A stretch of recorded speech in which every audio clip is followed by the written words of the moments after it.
I'm Jojisilia and welcome to my channel. Today we're going to react to a video on what makes a person successful. You'll be surprised that the answer is not what you think. Let's watch.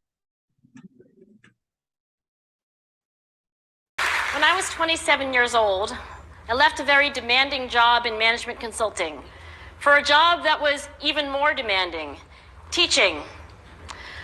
I went to teach 7th graders math in the New York City public schools. And like any teacher, I made quizzes and tests, I gave out homework assignments. When the work came back, I calculated grades. What struck me was that IQ was not the only difference between my best and my worst students. Some of my strongest performers did not have stratospheric IQ scores. Some of my smartest kids weren't doing so well. And that got me thinking.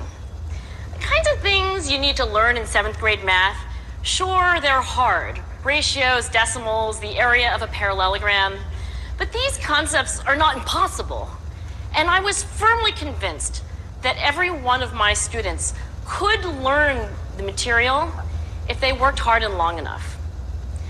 After several more years of teaching, I came to the conclusion that what we need in education is a much better understanding of students and learning from a motivational perspective, from a psychological perspective. In education, the one thing we know how to measure best is IQ. But what if doing well in school and in life depends on much more than your ability to learn quickly and easily? So I left the classroom and I went to graduate school to become a psychologist. I started studying kids and adults in all kinds of super challenging settings. And in every study, my question was, who is successful here and why? My research team and I went to West Point Military Academy. We tried to predict which cadets would stay in military training and which would drop out. We went to the National Spelling Bee and tried to predict which children would advance farthest in competition.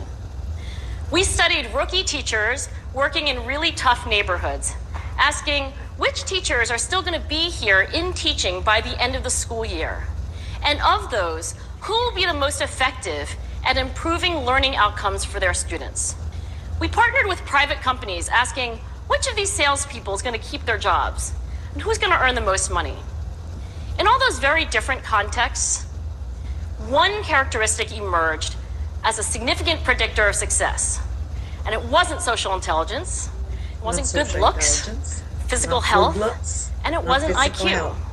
It was grit. Grit is passion and perseverance for very long-term goals. Grit is having stamina. Grit is sticking with your future, day in, day out, not just for the week, not just for the month, but for years, and working really hard to make that future a reality. Grit is living life like it's a marathon, not a sprint. A few years ago, I started studying grit in the Chicago public schools.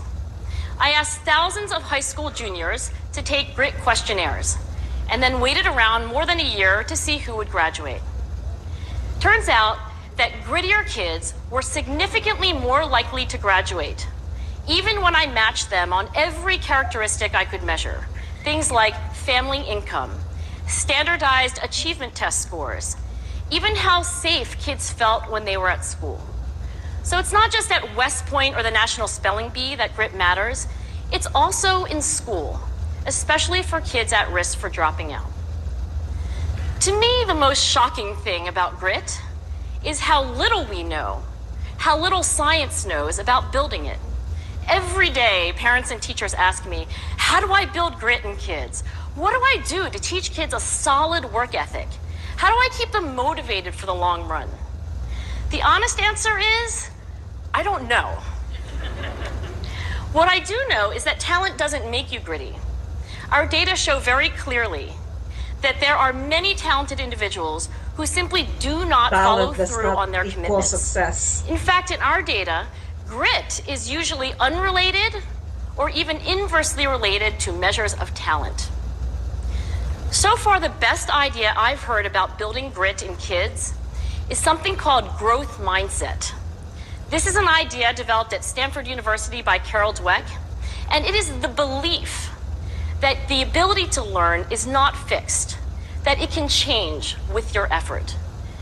Dr. Dweck has shown that when kids read and learn about the brain and how it changes and grows in response to challenge, they're much more likely to persevere when they fail because they don't believe that failure is a permanent condition. So growth mindset is a great idea for building grit, but we need more. And that's where I'm going to end my remarks, because that's where we are. That's the work that stands before us. We need to take our best ideas, our strongest intuitions, and we need to test them. We need to measure whether we've been successful, and we have to be willing to fail, to be wrong, to start over again with lessons learned. In other words, we need to be gritty about getting our kids grittier. Thank you.